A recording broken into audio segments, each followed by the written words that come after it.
તો ગાઈસ મારા ઉપર કાલનો એક ફોન આવે છે અને એવું કહે છે કે હું ડિલિવરી પાર્ટનરમાંથી છું અને તમારી ગાડી અટેચ કરવાની છે એના માટે મેં ફોન કર્યો છે. એટલે એને વોટ્સએપમાં મને એને એપ્લિકેશનની લિંક મોકલી છે અને ડાઉનલોડ કરવાનું કહે છે કે આ ડાઉનલોડ કરો એટલે તમારું ચાલુ થઈ જશે. પણ મને આમાં કંઈ ગડબડ લાગે છે એટલે મેં ડાઉનલોડ નથી કરી અને કદાચ આમાં ફ્રોડ પણ થઈ શકે. એટલે તમને પણ જો કોઈ આવો ફોન આવે અને વોટ્સએપમાં આવી લિંક મોકલી અને એપ ડાઉનલોડ કરવાનું કહે તો કરતા નહીં તો તમારો ફોન હેંગ થવાની શક્યતા છે. તો તમારે ચાલુ કરાવવું હોય તો ડિલિવરીની ઓફિસ છે ત્યાં જઈને કરાવી દેવું.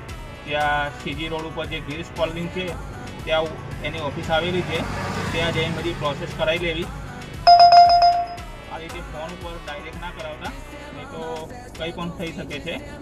એટલે આ વાતનું ધ્યાન રાખજો અને આ ઇન્ફોર્મેશન સારી લાગી હોય તો આપણી ચેનલને સબસ્ક્રાઈબ કરતા જજો અને કોમેન્ટ કરતા જજો.